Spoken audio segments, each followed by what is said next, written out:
A revolt over President Trump's, quote, corruption tour of the Middle East. That's what people are calling it, including longtime Republican allies of Donald Trump. So this is where we start on the right. The National Review, one of the most conservative magazines out there, says it's a plain old grift. It's a poison plane.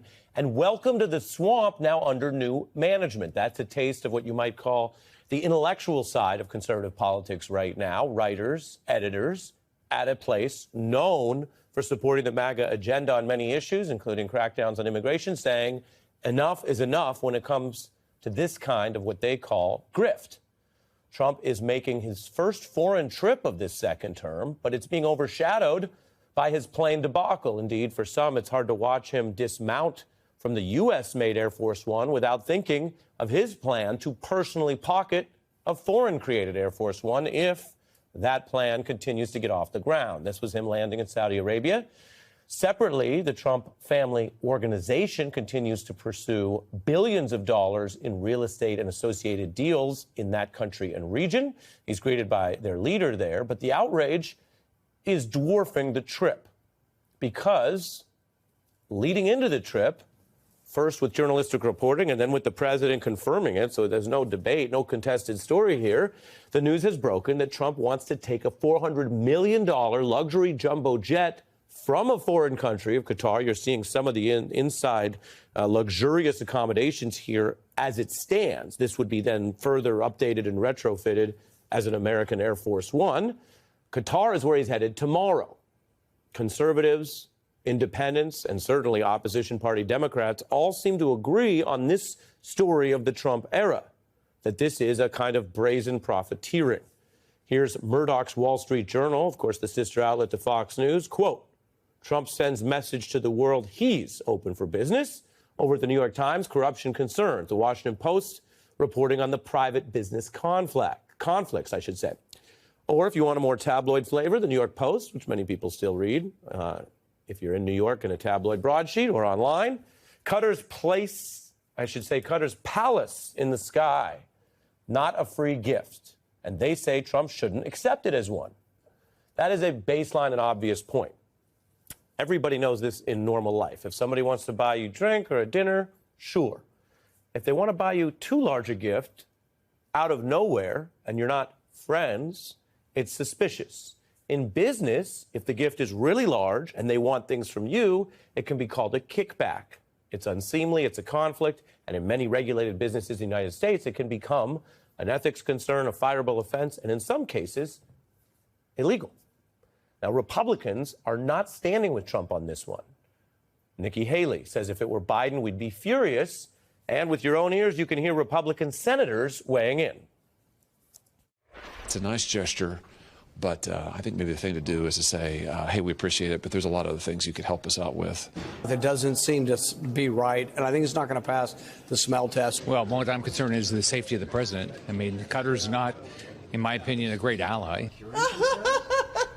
Well, they better sweep that plane from front to back. Air Force One is a symbol of America. When it lands or flies, it is America flying and landing, and I want to make sure that this whole thing is kosher. Time will tell. Well, listen, I'm not a fan of Qatar. I think they have a really disturbing pattern of funding theocratic lunatics who want to murder us. I also think that the plane poses significant espionage and surveillance problems. So we'll see how this issue plays out, but I certainly have concerns. That's Senator Ted Cruz, who has supported Donald Trump's MAGA agenda for years. He's apologized for Donald Trump. But if you're saying, wow, did he change his mind? Has he learned that there are issues with Donald Trump? This one raising basic competence about national security, as he said, the espionage concern, which again goes back to the alleged corruption concern. Maybe protecting the United States security, intelligence, and interests comes second to just pocketing $400 million. Because remember, the brazen plan would be the plane would be used and then go back to Trump's personal use post-presidency through his library, if this happens, if he gets away with it. But Ted Cruz is actually returning to where he started, which is why when you watch some of these stories in the news and you say, am I bananas? Are they bananas? Is this okay? Well, a lot of these folks, including conservatives, had all the same concerns about Donald Trump. I'm quoting them as a news anchor. They had concerns about what they called Donald Trump's dishonesty or lies or alleged possible corruption issues. And they had all of those concerns before Trump amassed the power he has today over the Republican Party. So it is back in the news tonight to consider what Ted Cruz warned about Donald Trump before he was ever elected. Donald, you're a sniveling coward. It is no surprise that Donald is throwing yet another temper tantrum, or if you like, yet another Trumper tantrum. This man is a pathological liar. The man cannot tell the truth. Now, Trump has also teamed up with a Saudi developer for this 47-story tower in that nation. This could run hundreds of millions of dollars. It is a reminder that even if Donald Trump has some wealth, and even if his family has some wealth, and even if he's profited a lot recently off crypto, there is a kind of ongoing desire to take time and energy through the Trump organization to build and profit off all this stuff that he is doing, like Elon Musk, more than just the public interest job inside the federal government. Trump goes to Qatar next. His family has a $5 billion golf club that they're developing there. The numbers could ebb and flow, but that's the kind of goal. It's a luxury plane level destination for sure. And then Trump heads to UAE, where his family also did a deal for $1 billion tower and hotel for the Trump organization. There's also a planned Trump hotel there in Oman. Trump has an ongoing relationship with the Saudi-backed golf tournament, which again uses government money. That is quite common in that region. But the question is, where does that money head? If, like the jet, we are seeing a veritable map of self-dealing as the U.S. government interests, your safety and security around the world, our soldiers, etc., is somehow mixed or even comes second to all of these business dealings. This is a level of profiteering that is unheard of in the modern presidency. But the luxury plane portion with the photos and the blatant plan not to wait and see or we'll decide later, but to announce that he wants to keep it forever, meaning he wants the $400 million from Qatar. He wants to enjoy it now in the White House, but as long as he and his family go on forward, they would keep that lavish, almost $500 million benefit. That seems to have tipped over the scales.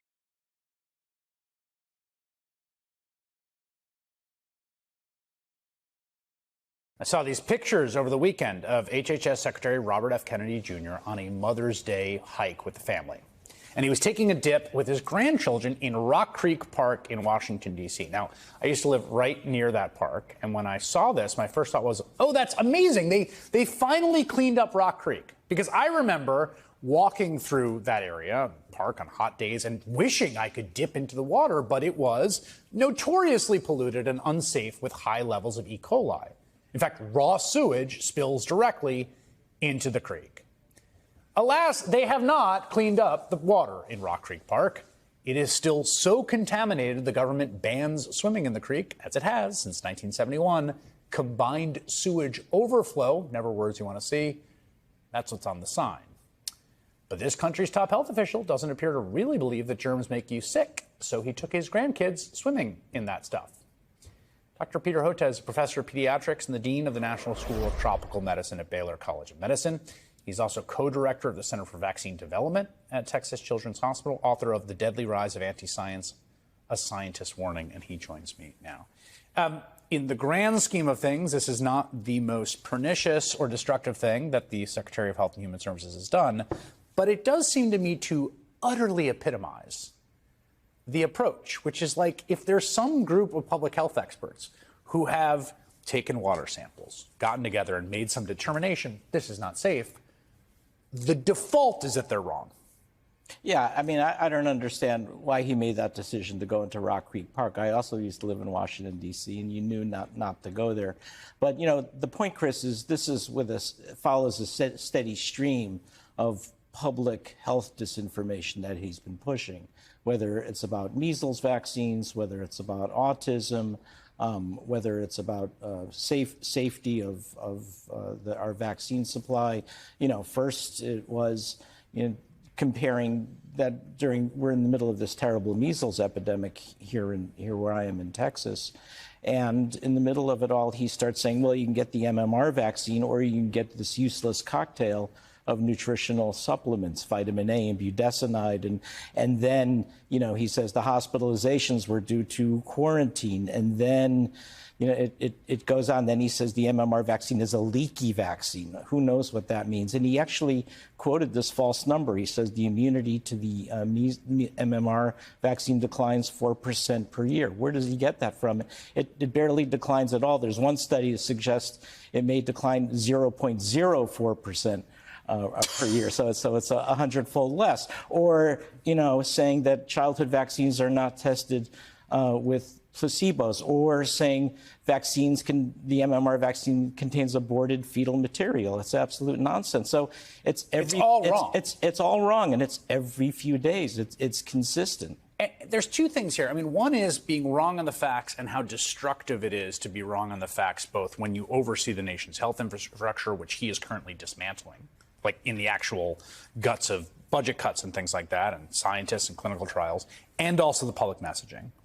But then there's something deeper and more pernicious to me, even below that, which is a worldview that frankly feels unsettlingly eugenicist. And I want to play something he said about measles that I found to be one of the most disturbing things I've heard from a public official.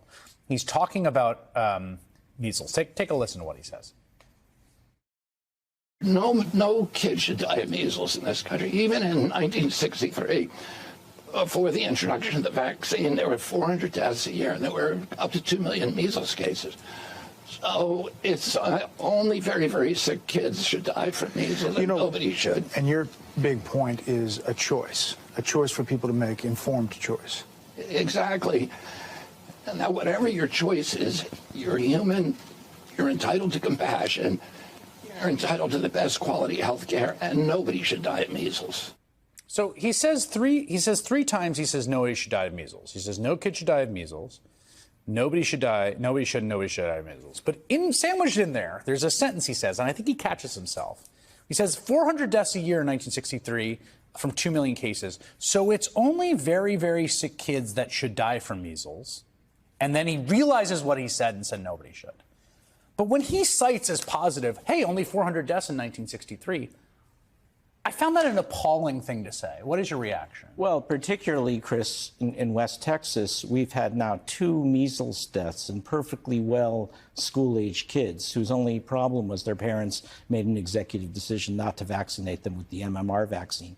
So to say that in the middle of 2 measles deaths in this raging epidemic that's been going on since January, to the point where if this continues, we could even lose our measles elimination status in the United States. This is a big epidemic. It's gone from West Texas up into the Panhandle, into Kansas, into Oklahoma, neighboring New Mexico. It's spreading across the Great Plains, and yet he continues to minimize the measles and continues to exaggerate the very, very rare side effects. That's been his modus operandi ever since I've known him.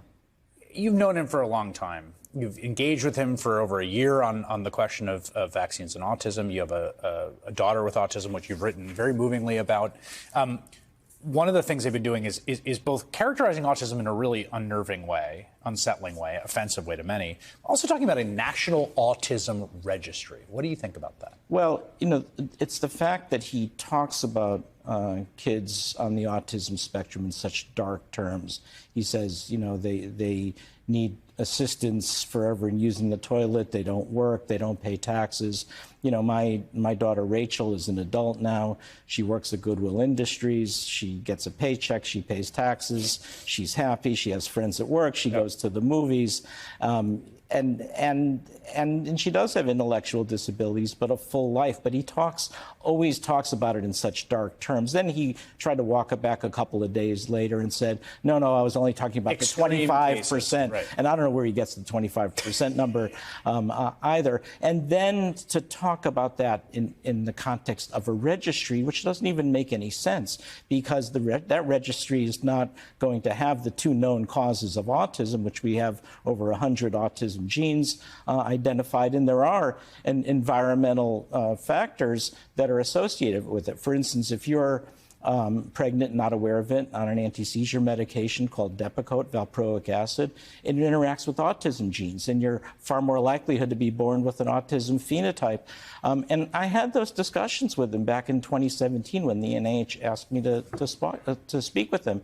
And he had no interest in it. I said, Bobby, I was calling him Bobby then. I won't tell you what he was calling me. But, I said, Bobby, you should be all over this. You're an environmental attorney. This is your sweet spot. Yeah. This is your moment.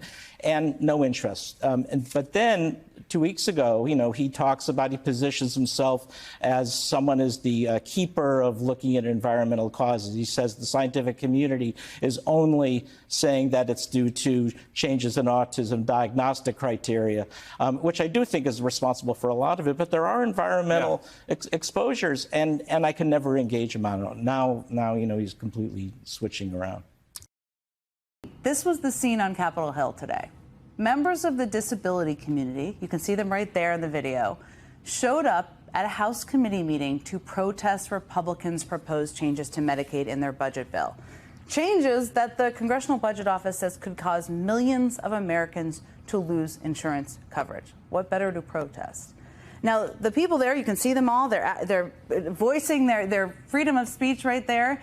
They interrupted the meeting with shouts of "no cuts to Medicaid, no cuts to Medicaid," and were promptly escorted out of the building by police officers. 25 of them were arrested.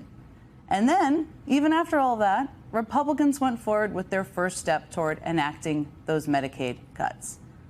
And that all created what I would consider quite a split-screen moment today, because as those concerned citizens you just saw protesting in the House what the impact of Medicaid cuts would be on their lives and many of the lives of their friends and colleagues around the country, where was Donald Trump? Well, the President of the United States was nearly 7,000 miles away, sitting in a gilded palace surrounded by billionaires. Now, the stated reason for his visit to Saudi Arabia and his palling around with the Crown Prince, Mohammed bin Salman, also known as MBS, and a man perhaps best known for personally approving the murder of an American journalist, was to get them to invest in American businesses. Trump claimed at the outset of his trip that he was going to get the Saudis to invest a whopping $1 trillion in the U.S., which is a lot of money. But it turns out his math was pretty far off, because MBS said his country plans to invest $600 billion in the U.S., well short of Trump's $1 trillion figure. Still a lot of money, But there are more wrinkles to it, because the New York Times looked into this, and they noted neither the Trump numbers or the Saudi numbers are remotely even possible. Here's what they said. The figure Mr. Trump is seeking exceeds the value of all assets in the kingdom's hefty sovereign wealth fund, meaning there's no way they can come up with that money. One expert told the Times, quote, "I don't see how they get anywhere close to $600 billion, let alone $1 trillion. Okay, that's where we are with the math. Then that leads us to today. When Trump arrived in Saudi Arabia, he was met with big signs boasting that the Saudis would be investing $300 billion. You can see the sign right there. They literally made that signage in advance in the U.S. They made it, but they made it for the trip. Now, that is obviously quite a bit less. It's actually less than a third of what Trump originally said. Let's be honest. This is something we have come to expect, right, from Donald Trump. He loves to move the goalposts, and he's moved them constantly all the course of the time he's been in office, certainly during his first administration. Remember back in his first term, the Trump White House announced a controversial deal to sell $110 billion worth of weapons to Saudi Arabia, $110 billion. This was all right around the same time that the Saudi government brutally murdered and dismembered American journalist Jamal Khashoggi. And a lot of people, including even Republicans, did not want Trump to reward Saudi Arabia with this big arms deal. But the Trump administration went forward with it anyway, claiming the deal would potentially support tens of thousands of new jobs in the United States. And I will tell you, the phrase potentially supporting was doing a whole lot of heavy lifting in that sentence, because Trump boasted about this deal repeatedly. And every time he did, the numbers kept changing. Do you see a pattern here? I mean, they changed a lot in this case. Watch this. We're talking about over 40,000 jobs in the United States. It's 450,000 jobs. Who are we hurting? It's 500,000 jobs. $110 billion worth of work, which means 600,000 jobs. You're talking about over 1 million jobs. I mean, from 40,000 jobs to over 1 million jobs. That was in the span of just 7 months, by the way, all those clips. Now, in the end, Saudi Arabia didn't even purchase the whole $110 billion worth of weapons that Trump announced in the first place.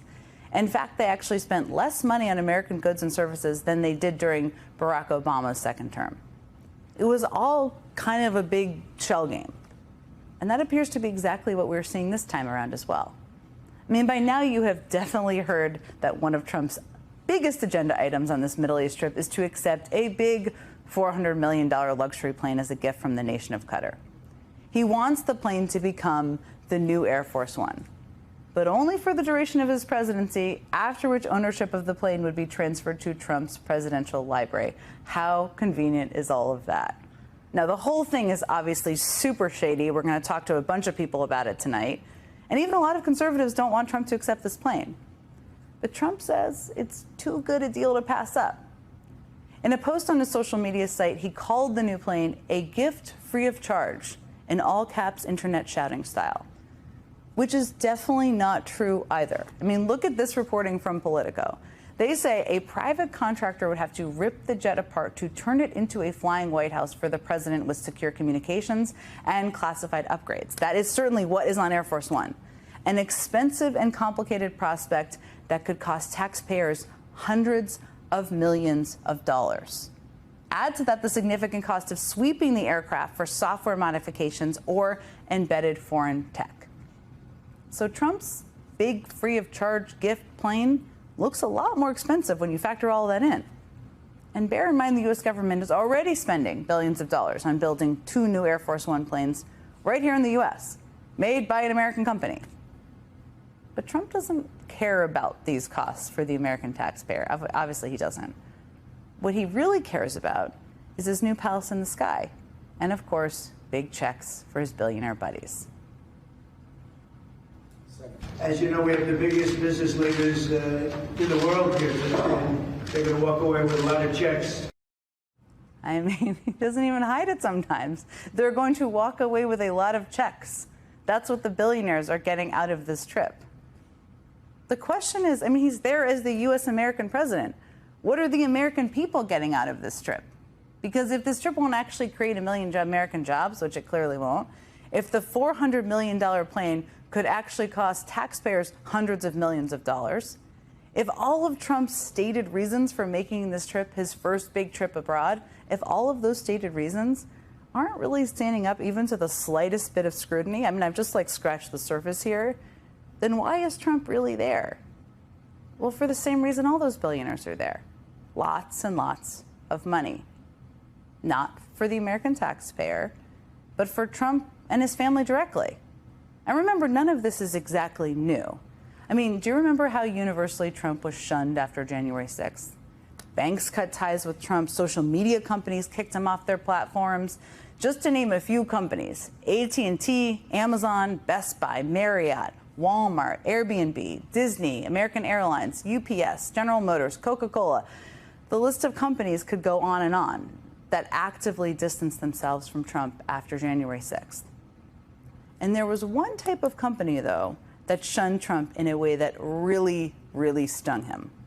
The Professional Golfers Association, the PGA. They cut ties with Trump. Remember this? The league canceled their championship at Trump's Bedminster Golf Club. Across the pond in England, their professional golf league dropped Trump as a potential host for their championship, which for the owner of a golf-centered real estate empire was a pretty big blow. Now, at the time, Trump owned 17 golf courses around the world, some of them reportedly charging 6 figures just for the honor of being initiated as a member. And while some of the price tag there came from people trying to gain access to the president, remember in January of 2021, gaining access to Trump wasn't exactly a hot ticket. But right now, as Trump's golf empire was losing, but right as it was losing its biggest draws, an entirely new league filled the void. This is Live Golf.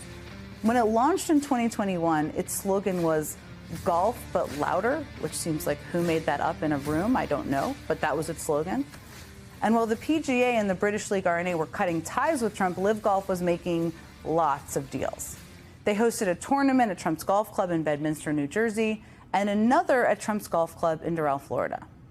The league used hundreds of millions of dollars to attract golf's top athletes and make those tournaments at Trump properties actually matter to sports fans. So who exactly was behind this brand new golf league that was saving Trump's golf empire and probably his ego? Well, the Saudi Sovereign Wealth Fund. Now, if you're wondering where you remember the Saudi Sovereign Wealth Fund from, you may be thinking of when that same fund gave Trump's son-in-law Jared Kushner's venture capital firm a cool $2 billion, just 6 months after Kushner himself left the White House. Nice work if you can get it, I guess. But if that wasn't enough, last year a real estate firm with deep ties to the Saudi Arabian government struck a deal for a new development project, literally for a Trump Tower Saudi Arabia. But of course, that is just some of the money that Trump and his family have received from one country on Trump's Middle East trip. That is just the money from Saudi Arabia, one stop. He's also set to visit Qatar and the UAE. Now, just last month, Trump's adult son, Eric Trump, flew to Qatar to sign a deal to build yet another Trump-branded golf course. This one, which will be built by a Saudi Arabian developer and will be located just north of Qatar's capital city, Doha, has a reported price tag of $5.5 billion and is reportedly set to include an 18-hole golf course, a theme park, and beachfront villas. Now, that deal was just last month. And that, of course, comes on top of the $400 million plane Qatar is reportedly planning to gift Trump. We'll come back and talk about that more of the show for sure. So that's just some of what Trump is getting from Saudi Arabia and Qatar. But he has a third stop, too. What about the UAE? What is he getting from them? Well, these are the mock-ups from the new Trump International Hotel and Tower in Dubai. Again, just last month, Trump's adult son, Eric, inked a deal for the Saudi-linked development company Dara Global to build this billion-dollar 80-story tower in the UAE. The plans boast a gym and a club called The Trump. What's being built is the highest pool in the world on the roof, so there's that. But most importantly, this joint that you see comes with 126 hotel rooms, 446 apartments, with prices starting at just north of $1 million each. And penthouses going for $20 million a pop. Again, all nice work if you can get it. Nice digs, too. Now, I should say it's not really a new thing for foreign countries to shower U.S. officials with inappropriate gifts or try to. But this is different. For one thing, U.S. officials typically turn down inappropriate gifts. No sign of that here, we can see. But beyond that, the scale of this operation, some of what I've just talked about, there's even more, is something we have never seen before. Trump's money-making scheme has only become more brazen in his second term than it was in the first term. And on his first foreign trip abroad, he is clearly demonstrating that he and his family are very much open for business. If you are the Chinese, what have you learned about the art of the deal? China punked the administration, and the administration backed down. That's no surprise because we've seen that happen over and over and over again. Well, you heard it there from House Minority Leader Hakeem Jeffries. Donald Trump got punked by China, but that won't stop an arsonist for trying to get credit for putting out the fire with his 90-day tariff rollback with China. There is some good economic news, and we'll tell you about it, with April inflation easing to a 4-year low.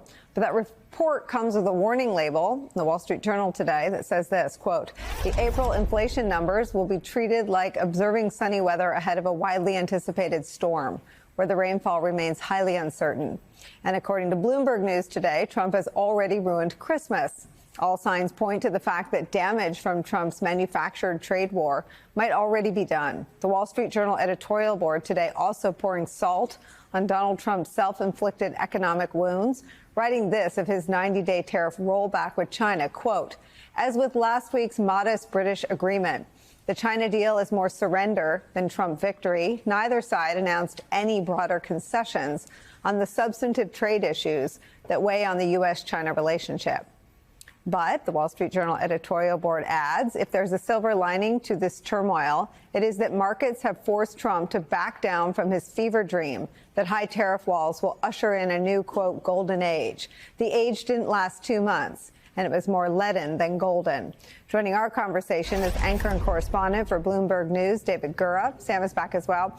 David, I'm going to do something different. I ask you to jump in on the politics. We were talking about, we actually started this program with an on-camera attack of the Trump airplane gift from Ben Shapiro, criticism of the nation giving Trump the plane from Ted Cruz. And now the Wall Street Journal with the scathing review of the blinking in the eye of the China trade war. Where does sort of business and Wall Street see Trump's political strength, and do they take that into consideration when they try to figure out how to deal with this administration?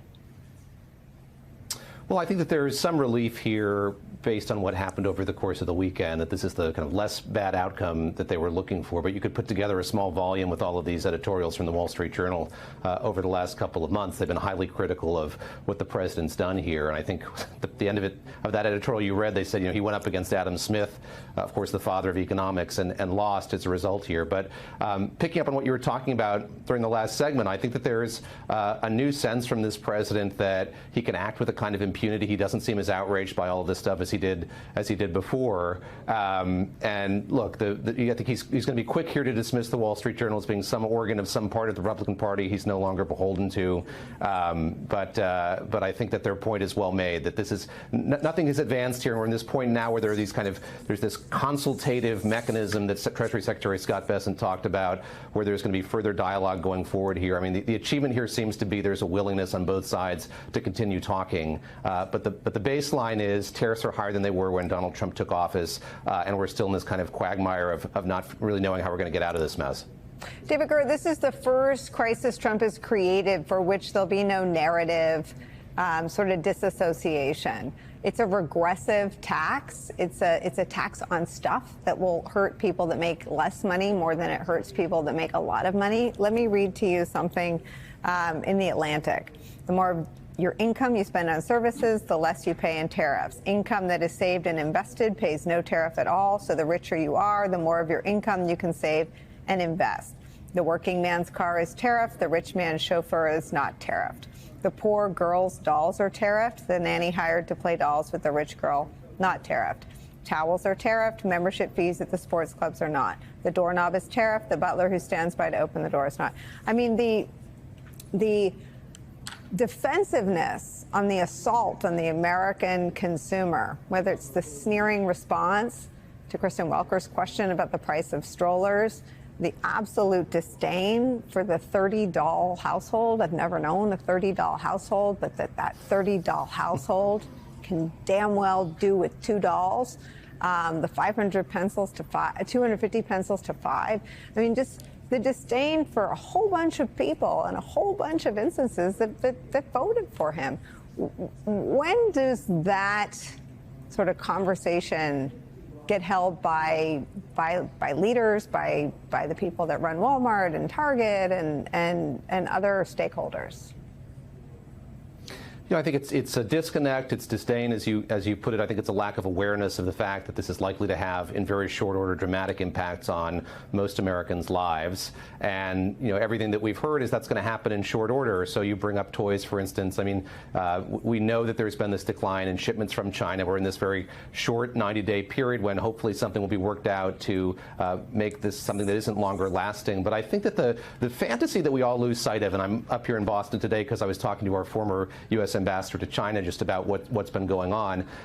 Something we talked about is this fantasy that, you can put these draconian tariffs in place, you can ratchet up the rhetoric, and then with a snap of your fingers, you can reverse it, that you can kind of get back to the way things were, have a friendship among nations, go back to a level of trust that might have existed among nations.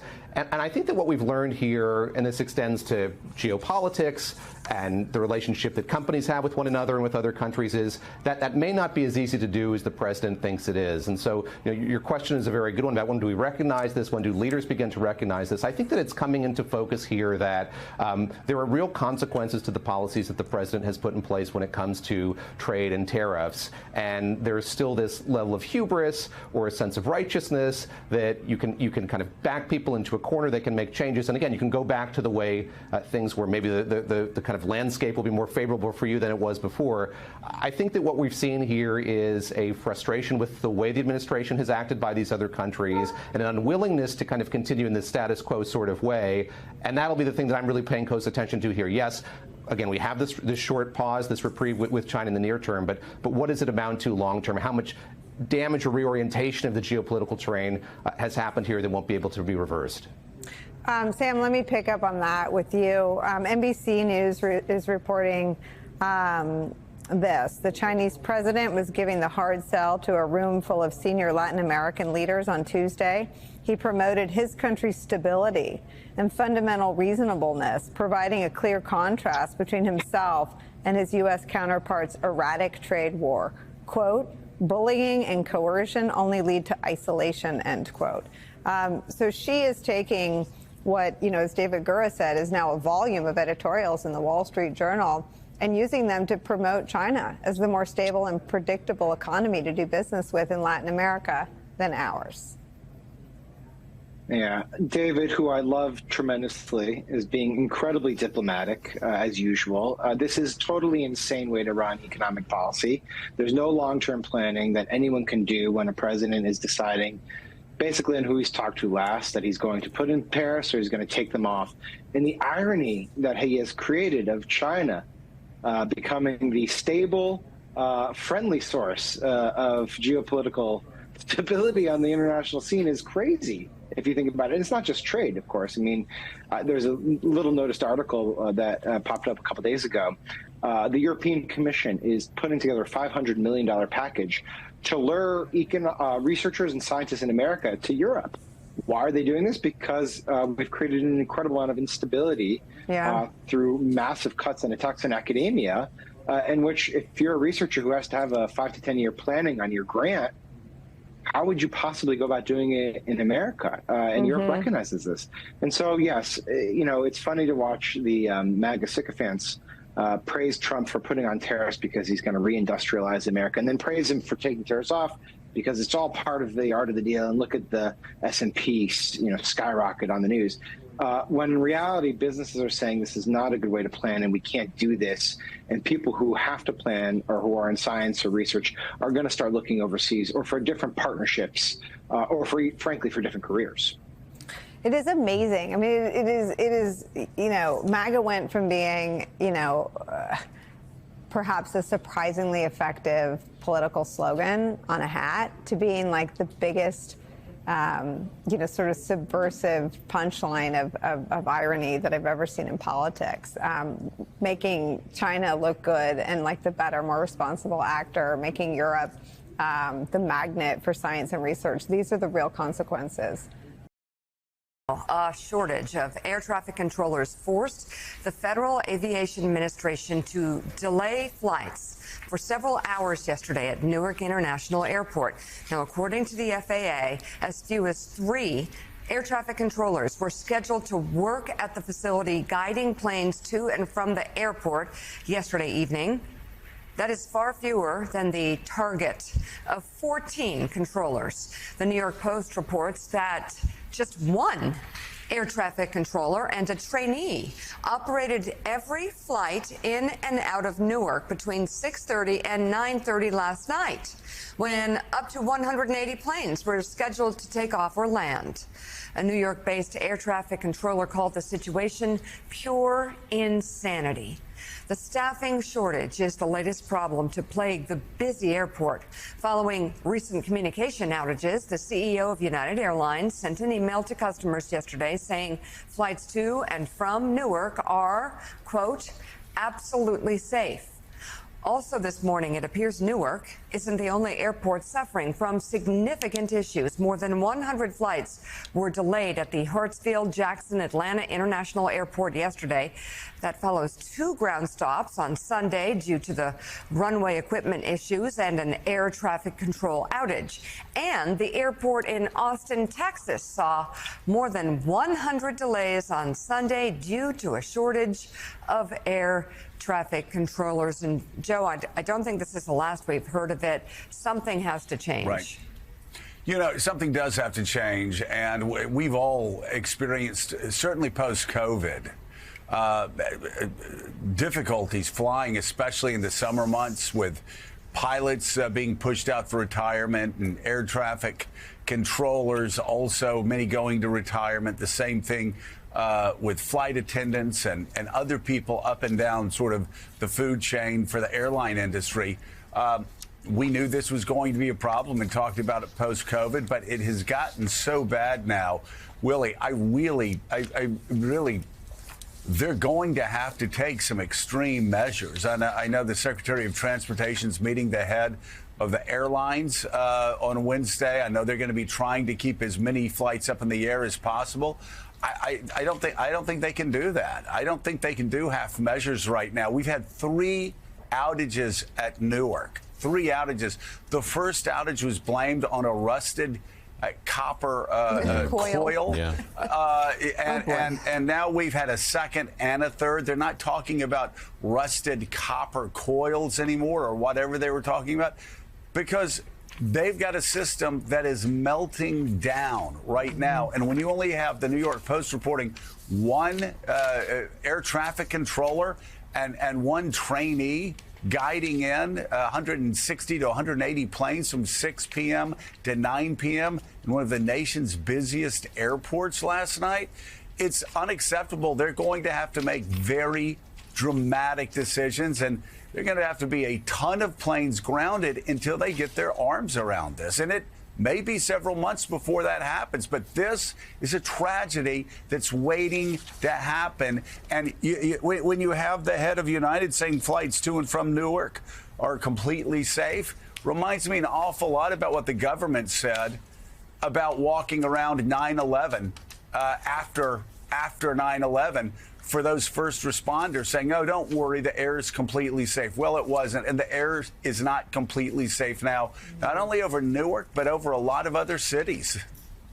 Yeah, I mean, I was one of the many, many people who received that email yesterday from the CEO of United Airlines, and he went on to explain not only is it safe to go into Newark, but when there are staffing shortages at the FAA, when they have their problems, they require the airlines to have fewer flights to manage that. So therefore, you get canceled flights, you get backups, you get all the things that we're seeing at these airports. I'm not sure an email from the CEO, though well-intentioned, is going to put people's mind to ease when they hear just how antiquated the system is.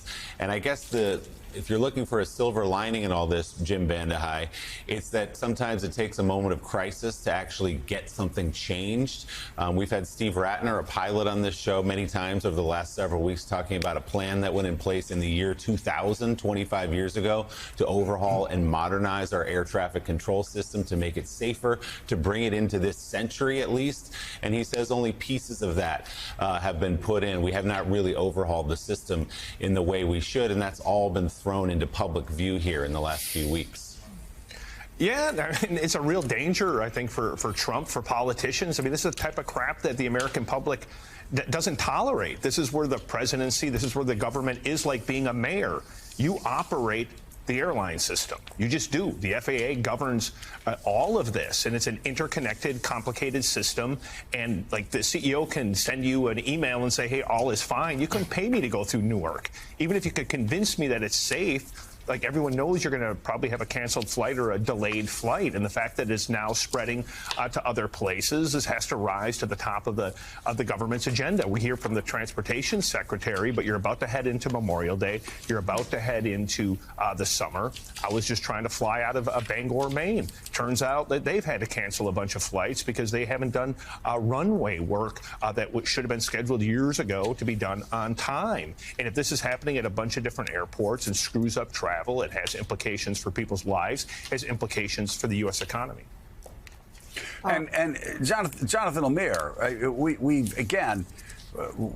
we've had summers where travel is difficult over the past 3-4 years post-COVID. It certainly got a lot better over the last 2 years. And everybody's known this system's antiquated. Everybody's known that you have floppy disks, that they're still using floppy disk. And I guarantee you there are about half of our audience that don't even know what a floppy disk is. It's something that you stuck into an old computer back in the 1980s. And as Ratner said, They're not electronic. They're handing notes often from one air traffic controller to another. But we had the greatest safety run from 2009 until January of this year.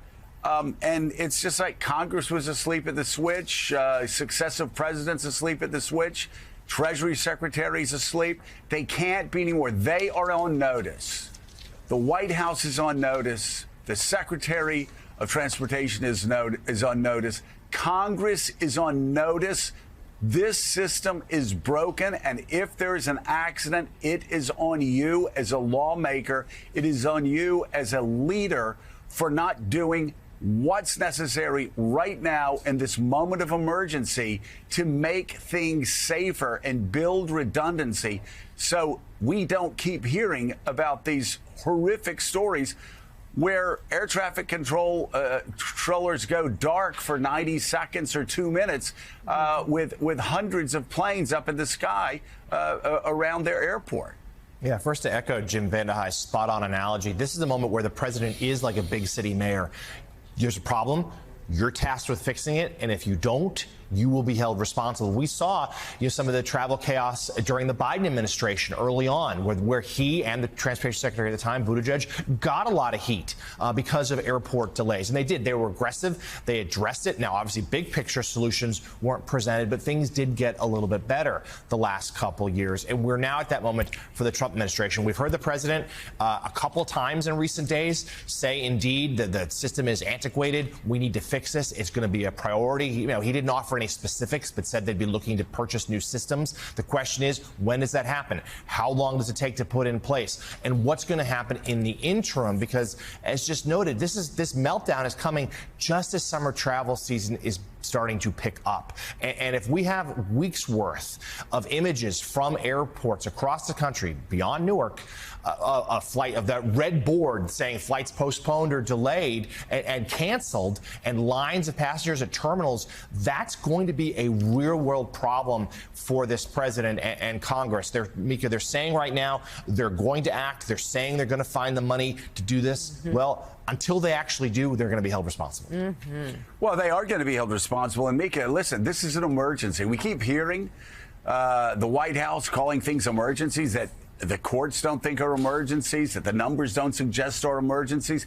This is an emergency. And when you're in an emergency like this, you've got to do some things that are out of the box a bit. And one of them is they have a retirement at 56 years of age, which is too young. I don't know if that's because of the union. I don't know if that's to encourage younger people to get in so they have jobs for younger people and they can keep moving people up. They have to. This is an emergency. They have to get the best and most experienced air traffic controllers back. They have to pay them a lot more than they've paid them in the past, and they need to move that retirement age up to 60 or 62, and they have to do it immediately. Again, when, as the New York Post is reporting, you have one air traffic controller handling 160 to 180 planes at Newark from 6 to 9 p.m. last night. I'm sorry, this is something that can't go through committees. This is an emergency, and they need to act like it's an emergency. And the first thing they need to do is get more air traffic controllers in the tower, get people that are not only already trained, but have decades of experience, and put them up there now. Well, hate to say it, I think it starts with limiting the number of flights until they can do that. Well, they have to do that. Yeah, they have to do that, too. A lot.